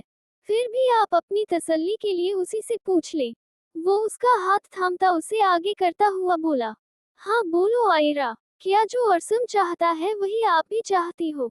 वो उसके चेहरे पर घबराहट देखते हुए बोले। आयरा ने नजर उठाकर अपने बाबा की तरफ देखा था, जो उसी की तरफ मुतवज्जह थे। उसने हौले से इस बात में सिर हिलाया था। असद साहब नजदीक आते उसके सिर पर प्यार दे गए। उसने दबाए आंखों से अपने बाप की तरफ देखा था। वो मोहब्बत से उसे अपने सीने से लगा गए। जो मेरी बेटी कहेगी वही होगा। वो उसके माथे पर बोसा देते हुए बोले। मुझे लगा आप मुझसे नाराज हो जाएंगे। वो मासूमियत से सू सू करती हुई बोली। मैं अपनी बेटी से नाराज नहीं हो सकता। वो उसका गाल थपथपाते अरसम की तरफ मुतवज्जह हुए। सिर्फ और सिर्फ अपनी बेटी की वजह से तुम्हें एक मौका दे रहा हूँ, अगर उसे जरा सी भी तकलीफ हुई तो तुम्हें छोड़ूंगा नहीं। वो उसे धमकाने वाले अंदाज में बोले। उनकी धमकी पर अरसम ने मुंह बिगाड़ा। यानी कि हर कोई आयरा का हामी था। उसने एक नजर असद साहब के साथ लगी आयरा को देखा, जो उसकी दुर्गत बनने पर हंस रही थी। उसने हाथ बढ़ाकर उसे अपनी तरफ खींचा था। आप लोग जरा रुखसती की डेट फाइनल कर ले, मैं जरा आपकी बेटी को घुमा कर लाता हूँ। वो उसका हाथ खींचता उसे लिए बाहर की तरफ बढ़ गया। आयरा ने खजल सी होकर उनकी तरफ देखा था। पागल इंसान कहीं भी शुरू हो जाते हो। वो उसके हाथ से हाथ निकालती उससे पहले आगे की तरफ बढ़ गई। असद साहब ने अफसोस से सिर हिलाया था, जैसे कह रहे हूँ कि इस लड़के का कुछ नहीं हो सकता। मनसा के पेपर्स खत्म हुए, कुछ वक्त गुजर चुका था, अब वो कुछ दिनों के लिए फ्री थी। वजाहत साहब कुछ सोचकर जोहान को कॉल मिलाकर वापस आने का कह चुके थे। वो चाह रहे थे मनसा की रुखसती हो जाती, वो जोहान के साथ इस्लामाबाद जाकर वहीं अपनी पढ़ाई जारी रखती, क्योंकि यूं तो उन्हें हालात सुधरने के कोई इम्कान नजर नहीं आ रहे थे। सब लोग उनकी बात पर मुत्तफिक थे सिवाय सारा बेगम के। फिलहाल उन्होंने रुखसती की बात जोहान से नहीं की थी। आमिना बेगम की तबीयत कुछ दिनों से खराब थी। उन्हें मौसमी बुखार था, मगर वो यही बहाना बनाकर उसे वापस बुला रहे थे। उन्हें मालूम था कि माँ की तबीयत खराबी का सुनकर वो दौड़ा चला आएगा। वो अपनी मम्मा की तबीयत का सुनकर वाकई परेशान हो चुका था। वो अगले दिन ही घर के सामने मौजूद था। वो अजलत में घर के अंदर बढ़ा, जहां उसका पहला टकराव ही मनसा से हुआ, जो लाउंज में बैठी किसी से फोन पर बात कर रही थी। उसके आने से पहले तक तो उसके चेहरे पर हल्की सी मुस्कुराहट थी, जो उसे देखकर थम चुकी थी। जोहान ने शिद्दत से ये बात नोट की थी, फिर भी सिर झटकता उसकी जानिब बढ़ा, जो उसे अपनी तरफ आता देख सपाट चेहरे के साथ वहां से हटती अपने कमरे की जानिब बढ़ गई। उसके रवैये पर जोहान के माथे के बल गहरे होते चले गए। मनसा फोन पर अपनी दोस्त से बात में मगन थी, जब कदमों की चाप पर उसने आने वाले को देखा था। पहले तो यहाँ देख, उसे हैरानी हुई वो यूं अचानक कैसे आ गया। घर वालों की कारस्तानी से वो यकसर अनजान थी। उसे देख मनसा को उसका रवैया याद आने लगा। उसकी आंखें मिर्चों से भर गईं, ये सोचकर सामने वाले को कोई एहसास ही नहीं था कि वो अपनी वजह से किसी को तकलीफ दे चुका है। उसे करीब आता देख वो उसे बात करने का मौका दिए बगैर वहां से हट गई। कुछ इस शख्स को भी तो पता चले दूसरों की तकलीफ का। उसे यहाँ काम करते महीना हो चुका था। अब काफी हद तक वो काम को समझ चुकी थी। कंपनी का बॉस किसी प्रोजेक्ट के सिलसिले में शहर से बाहर गया था। आज सुबह आकर ही उसे इल्म हुआ था कि वो कल ही वापस आ चुके हैं और आज ऑफिस भी जरूर आएंगे। अपने कॉलीग से बात करके उसे यही अंदाजा हुआ था कि बॉस अपने काम के मामले में काफी सख्त हैं। वो उसके बारे में सुनकर जरा घबरा रही थी। वैसे भी ये उसके काम का पहला तजुर्बा था। उसे बाहर से वापस आए 5 माह ही हुए थे। 2 माह पहले ही उसे मलाइका की शादी के बारे में मालूम हुआ था, जिसे जानकर उसे बेहद खुशी हुई थी। उसके बेहद इसरार पर वो उसकी शादी में शिरकत करने लाहौर गई थी। अब तो उसकी घर वाले भी शादी का इसरार कर रहे थे, लेकिन जब भी अपनी बहन का बेबस चेहरा आंखों के सामने घूमता वो सख्ती से मना कर देती। हादिया के बारे में सोच उसकी आंखें नमकीन पानियों से भरने लगी। जाने वो कितनी देर गायबी तौर पर उससे हमकलाम रहती जब सना उससे मुखातिब हुई। महानूर, सर आ चुके हैं। वो तुम्हें अपने केबिन में बुला रहे हैं। तुम एक बार उनसे मिल लो ताकि वो अच्छे से तुम्हें काम से आगाह कर दें। तुम टेंशन मत लो, मैंने सर को यही बताया है कि तुम्हारा काम बेहद अच्छा है। सर भी तुम्हारा काम देखकर काफी हद तक मुतमिन है। वो उसे मुतमिन करके अपने डेस्क की जानिब बढ़ गई। महानूर उसकी बात पर इस बात में सिर हिलाती सर के केबिन की तरफ बढ़ गई। उसने दरवाजा खटखटाकर अंदर आने की इजाजत ली। सामने वाला लैपटॉप पर झुके कुछ टाइप करने में मसरूफ था। खटके की आवाज पर सामने वाले ने सिर उठाकर उसकी तरफ देखा। वो उसे देखकर थम चुका था। वो बेयकीनी की कैफियत में चलता हुआ उसके नजदीक आया। उसके होंठ बेआवाज फड़फड़ाए थे। अरसम उसे लाकर बुरा फंसा था। उसका प्लान तो पहले कोई मूवी देखने के बाद हल्के फुल्के रोमांटिक से डिनर का था, पर ये लड़की उसके प्लान पर बाल्टी भरकर पानी फेर चुकी थी। पिछले 4 घंटों से वो उसे भी अपने साथ शॉपिंग पर ख्वार कर रही थी। वो कब से एक शॉप से निकलकर दूसरी शॉप की तरफ बढ़ जाती। वो धड़ाधड़ ऐसे शॉपिंग कर रही थी जैसे अरसम की लॉटरी निकल आई हो। वो उसे काफी बार टोक चुका था। जिस हिसाब से उसने शॉपिंग की थी उसे पूरा यकीन था उसका क्रेडिट कार्ड खाली हो जाएगा। वो शॉपिंग करने के साथ साथ दुकानदारों के सामने ही उनकी चीजों में नुक्स निकाल रही थी। उसकी इतनी दीदा दिलेरी पर वो अपना सा मुंह लेकर रह गया। 2 जगहों पर वो खुद उसकी तरफ से माजरत कर चुका था। उसे अब ज्वेलरी शॉप की तरफ बढ़ते देख उसकी बस हुई। वो उसका हाथ थामता शॉपिंग मॉल से बाहर निकल गया। अरसम, रुकिए ना, अभी मुझे ज्वेलरी भी लेनी है। वो उसकी रोनी सूरत देखकर मासूम मुंह बनाती हुई बोली। क्या मतलब है इस बात का? तुम 4 घंटे पहले ही अपने साथ ख्वार कर चुकी हो। अभी तुम्हें ज्वेलरी भी चाहिए? वो खूनख्वार नजरों से उसे घूरता हुआ बोला। लो भला, आप ही रुखसती का ऐलान करके आए हैं। अभी से शॉपिंग शुरू करेंगे, फिर ही आखिरी दिन तक मुकम्मल होगी। और खूब कही आपने। ज्वेलरी तो बेहद जरूरी है शादी के लिए। वो उसका सुर्ख पड़ता चेहरा देख अपनी हंसी रोकने के लिए चेहरा झुका गई। कोई जरूरत नहीं है, बाकी शॉपिंग हम फिर कभी करेंगे। वो उसका हाथ थामता गाड़ी की तरफ बढ़ा। वो जानबूझकर उसे तंग कर रही थी। उसकी शक्ल देख वो कब से हंसी जब्त करने के चक्करों में थी। बिलाखिर उसे तंग करने का इरादा तर्क करती खिलखिलाकर हंसी। उसकी हंसी देखकर वो समझ चुका था वो उसे तंग कर रही थी। वो उसे घूरी से नवाजकर ड्राइविंग सीट पर बैठ चुका था। हम फिलहाल घर बिल्कुल नहीं जा रहे। पहले मुझे अच्छे से लंच करवाएं कहीं से। वो कमाल बेनियाजी से बोलकर अपने शॉपिंग बैग से कुछ खनखालने लगी। अरसम ने इसाफ की परकाला को देख मुंह बिसुरा था। वो कुछ देर खड़ा उसके रवैये के बारे में सोचता रहा, फिर सिर झटकता आमिना बेगम के कमरे की जानिब बढ़ गया। वो बुखार की वजह से कंबल लपेट कर लेटी थी। जुहान ने तशवीश से उनका सुर्ख चेहरा देखा था। वो उनके करीब आकर बेड पर बैठ उनके माथे पर हाथ रख गया जो बुखार की वजह से तप रहा था। आमिना बेगम नकाहत की वजह से आंखें मूंदे लेटी थी, अपने नजदीक किसी की मौजूदगी महसूस कर चुकी थी। इसके बावजूद वो ऐसे ही लेटी रही क्योंकि वो जानती थी आने वाला कौन है। अब नाराजगी भी तो जतानी थी। जब किसी का सर्द हाथ उनके माथे पर पड़ा तो उन्होंने आंखें खोलकर उसे देखा था जो तशवीश से उनकी जानिब देख रहा था। वो नाराजगी से मुंह मोड़ गई। मम्मा, ऐसे तो मत करे, मुझे पता है आप मुझसे इस वजह से नाराज हैं कि मैं आपको बगैर बताए चला गया और आपके फोन करने पर भी वापस नहीं आया।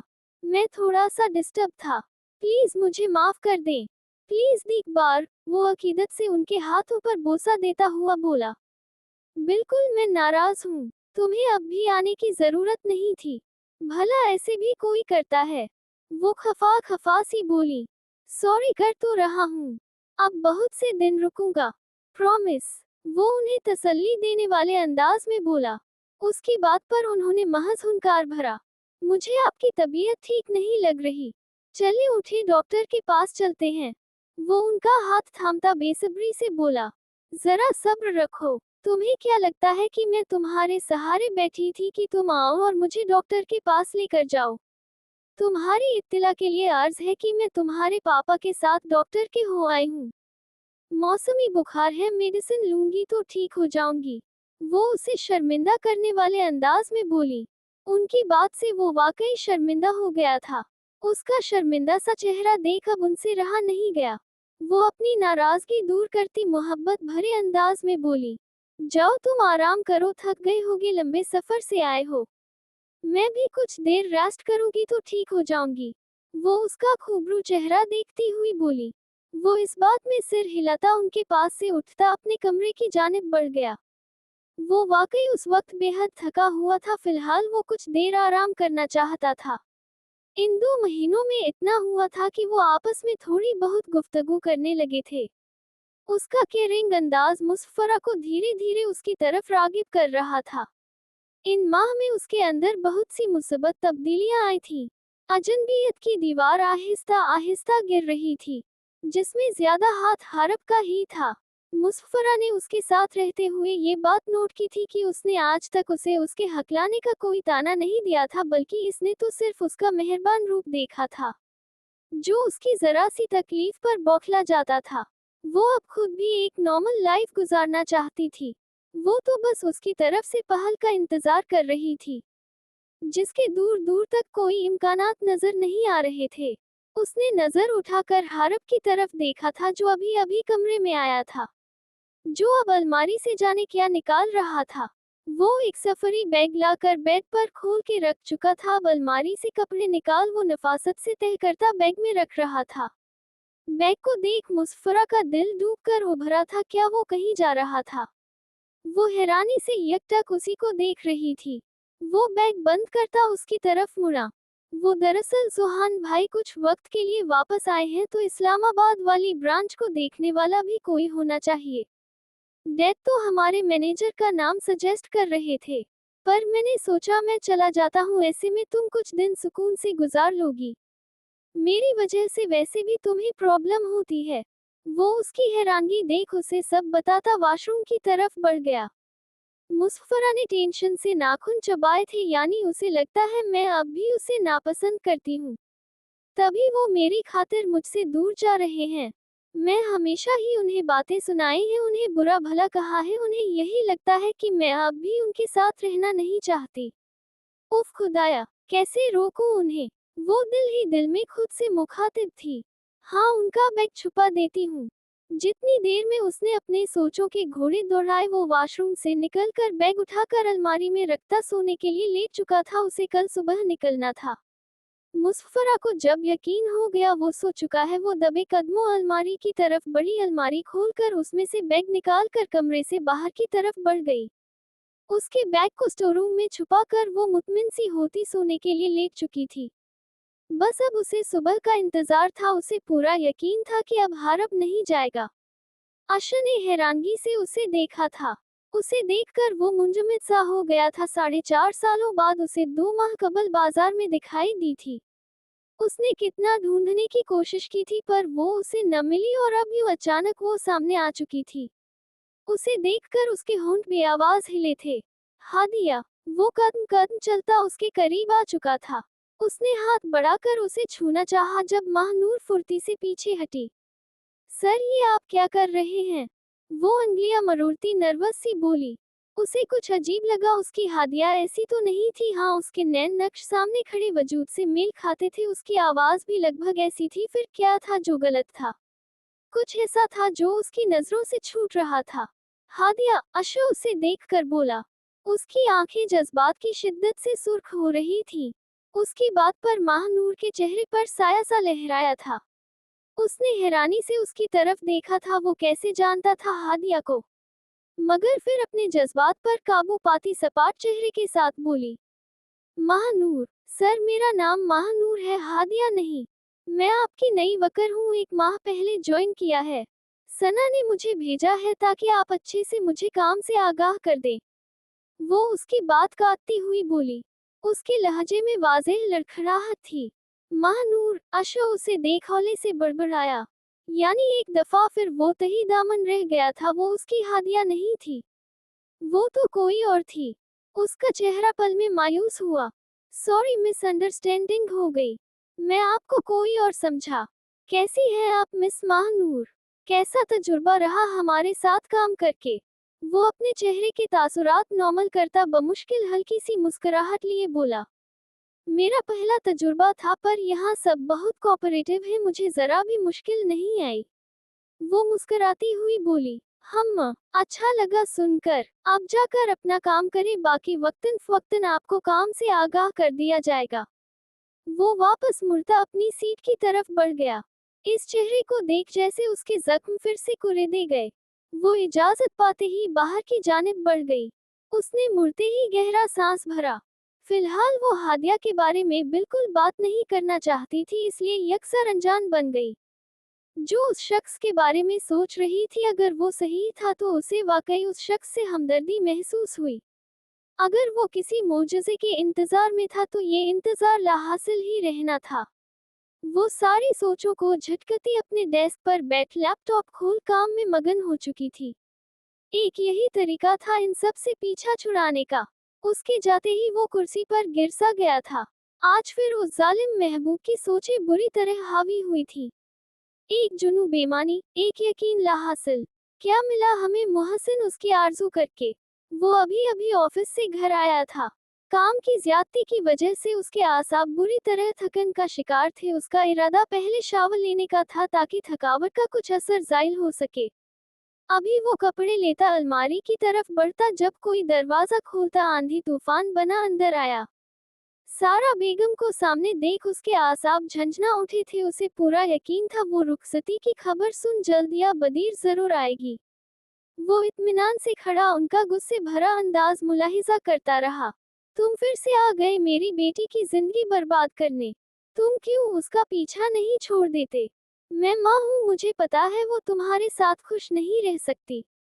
तुमसे बेहतर उसके लिए अदील है, सारा बेगम का भांजा। मैं उससे अपनी बेटी की शादी करना चाहती थी, कितने अच्छे लगते हैं दोनों एक साथ। पर जाने तुम बीच में कहां से आ गए? वो तनफुर से बोली। माफ कीजिए चची, मैं किसी के दरमियान नहीं आया, बल्कि आप अपने भांजे को जबरदस्ती दरमियान में ला रही हैं। मनसा मेरी मनकुहा है और मेरी ही बीवी बनेगी। आप ये जबरदस्ती के रिश्ते जोड़ना छोड़ दें। और जहां तक आपके भांजे का जिक्र है तो आप भी अच्छी तरह जानती हैं वो किस कुमाश का इंसान है। अगर मनसा का निकाह मुझसे न भी होता तो मैं किसी भी सूरत आपके उस भांजे से हरगिज नहीं होने देता। खैर मुझे शावर लेना है, अब आप जा सकती हैं। वो उन्हें हक्का बक्का छोड़कर सीटी बजाता वाशरूम की जानिब बढ़ा जब उनकी आवाज पर उसे रुक जाना पड़ा। तुम कहोगे तो मैं मान लूंगी कि अदील अच्छा लड़का नहीं है। तुम ये झूठे इल्जाम लगाकर ये साबित नहीं कर सकते कि तुम मनसा के लिए परफेक्ट हो। वो तकरीबन चीखती हुई बोली। अपनी बेटी से भी पूछ ले वो क्या चाहती है, उसके दिल में क्या है। वो मजीद वहां रुके बिना वहां से हट गया। आयरा की रुखसती के साथ साथ दोनों घरों ने मनसा की रुखसती का भी फैसला किया था। जहां एक तरफ आयरा इस खबर के बाद अरसम से कतराती फिर रही थी, वो दूसरी तरफ मनसा एक बार फिर अपनी नाकदरी पर बिखरी थी। इस शख्स को यहाँ आए कितने दिन गुजर चुके थे, मगर उसने एक दफा भी उससे मिलने की या उसे मनाने की कोशिश नहीं की थी। दूसरी तरफ सुहान इस खबर को सुनकर पहले खूब वाविला मचा चुका था, फिर अपने दिल की सुनता वो मुतमिन हो चुका था, मगर सारा बेगम का उसके साथ हितक आमेज रवैया उसकी सारी खुशियों पर पानी फेर रहा था। मगर इस बार वो सोच चुका था वो सारा बेगम का गुस्सा हरगिज भी मनसा पर नहीं निकालेगा। उसने जब से रुखसती की खबर सुनी थी जले पीर की बिल्ली की तरह इधर उधर घूम रही थी। मजाल थी जो एक पल भी वो सुकून से बैठी हो। मैं कोई गिरी पड़ी हूँ कि जब उनका दिल चाहा दुटकार कर चले गए और जब दिल चाहा आकर अपना लिया। इस दफा मैंने भी उन्हें नाको चने न चुभवा दिए तो मेरा नाम भी मनसा नहीं। अब तुम जब तक खुद चल कर नहीं आते मेरे पास माफी मांगने, मैं हरगिज भी तुम्हें माफ करने वाली नहीं हूँ।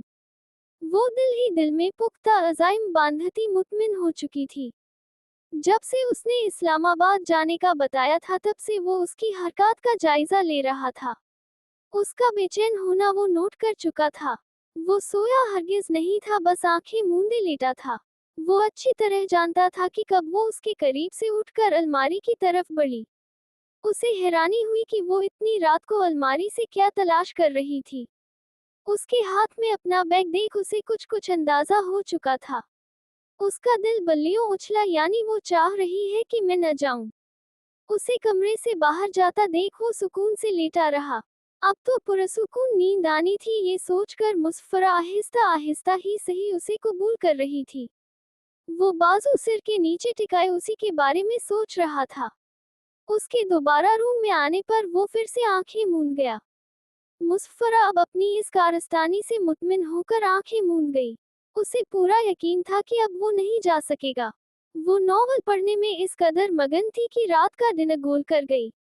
लाइबा बेगम उसे 2 बार बुलाने आ चुकी थी पर उसने ये कहकर टाल दिया भूख नहीं है।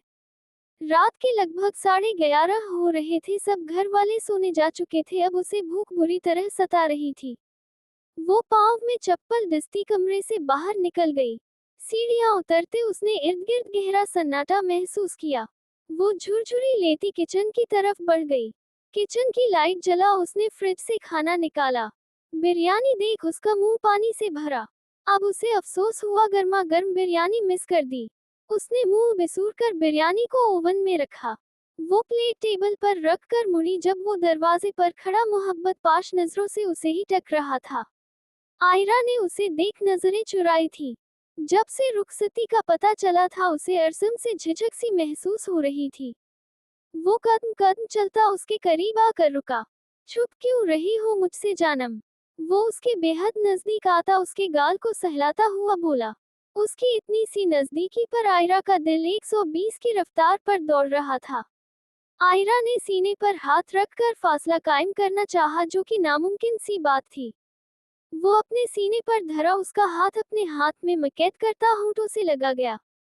आयरा ने सटपटा कर उसे देखा जो फैलता ही जा रहा था। अरसम पीछे हटे, भूख लगी है मुझे, मेरा खाना ठंडा हो जाएगा। वो रोने वाला मुंह बनाती हुई बोली। इतनी रात को डिनर खैर है? वो उसकी तरफ देखता हैरत से बोला। अरसम अभी कुछ देर पहले ही घर लौटा था। आज उसके कॉलेज के सब दोस्तों का मिलने का प्लान था। डिनर वो उनके साथ ही करके आया था। जी, वो पहले भूख नहीं लगी थी इसलिए डिनर नहीं किया। अब भूख महसूस हो रही है तो सोचा कर लूं। वो सादे से लहजे में कहती कुर्सी घसीट कर बैठ चुकी थी। अरसम भी उसके साथ ही बराजमान हो गया। वो उसके नजदीक बैठा उसकी कुर्सी का रुख अपनी तरफ कर चुका था। अब क्या है? वो झंझलाई हुई सी बोली। यहाँ भूख से उसकी जान निकल रही थी और वो उसे बेफुजूल तंग करने में मगन था। तुम जो भी काम कर रही हो अपनी सेहत के साथ कंप्रोमाइज हरगिज नहीं करोगी, समझी तुम? इस मामले में मैं लापरवाही हरगिज बर्दाश्त नहीं करूंगा। वो संजीदा चेहरे से बोला। हम समझ गई। वो उसकी बात पर इस बात में सिर हिलाती हुई बोली। वो उसका मुंह में जाता हाथ थाम चुका था। अब क्या है? अरसम जी, बहुत भूख लगी है, अभी तंग मत करें। वो मासूम सा मुंह बनाती हुई बोली। कुछ नहीं, सोच रहा हूँ आज अपनी लिटिल वाइफ को अपने हाथों से खिलाऊं। वो कंधे उचकाता हुआ बोला। वो चम्मच उसके मुंह की तरफ बढ़ा चुका था। आयरा ने पहले सोचा वो इनकार कर दे, मगर उसका मोहब्बत भरा अंदाज देखकर मुंह खोल गई। यही तो वो चाहती थी, उसकी तवज्जो, उसकी केयर, उसकी मोहब्बत। अब जब ये सब कुछ नसीब हो रहा था तो वो नाशुक्री हरगिज नहीं कर सकती थी। आयरा को उस वक्त उसकी आंखों में खुद के लिए मान, मोहब्बत और इज्जत ही नजर आई थी। अरसम की नजरें मुसलसल उसके चेहरे पर टिकी थी। उसकी नजरों के इर्तिकाज पर वो घबरा भी रही थी। खाना खत्म होने पर उसने प्लेट उठाकर उसके सामने से हटना चाहा। उसकी बोलती आंखें उसे हमेशा कंफ्यूज करती थी। अरसम उसकी कोशिश नाकाम बनाता उसके हाथ से प्लेट लेता वापस टेबल पर रख चुका था। वो उसकी कुर्सी घसीटकर उसे अपने नजदीक कर चुका था। मैं तुमसे बड़े बड़े दावे हरगिज नहीं करूंगा। बस इतना कहूंगा कि बहुत से खूबसूरत लम्हे मैं अपनी बेवकूफी में गंवा चुका हूँ। पर मैं अब तुम्हारे साथ जिंदगी का हर लम्हा जीना चाहता हूँ। मैं चाहता हूँ तुम हमेशा हंसती रहो। मेरी वजह से कभी भी तुम्हारी आंखों में नमी न आए और न ही मैं तुम्हारी किसी तकलीफ की वजह बनूं। वो उसके माथे से माथा टिकाता हुआ बोला। आयरा ने चमकती आंखों से उसे देखा था। मैं भी सारी बातें भूलकर सिर्फ आपके साथ रहना चाहती हूँ। वो नमी भरी आवाज में उसके सीने पर सिर टिका गई। अरसम दोनों बाजू उसके गिर्द हमायल करता उसे खुद में भींच गया। अपनी बेख्तियारी और उसकी लम्हा ब लम्हा होती मजबूत गिरफ्त पर बौखलाई थी। पीछे हटे कोई किचन में आ गया तो क्या सोचेगा। वो उसे सिचुएशन का अंदाजा करवाती हुई बोली। कुछ नहीं सोचेगा, बीवी हो तुम मेरी। वो उसे रूबरू करता हुआ बोला। हटे पीछे, नींद आ रही है मुझे। वो उसके कंधे पर मारती उठ खड़ी हुई।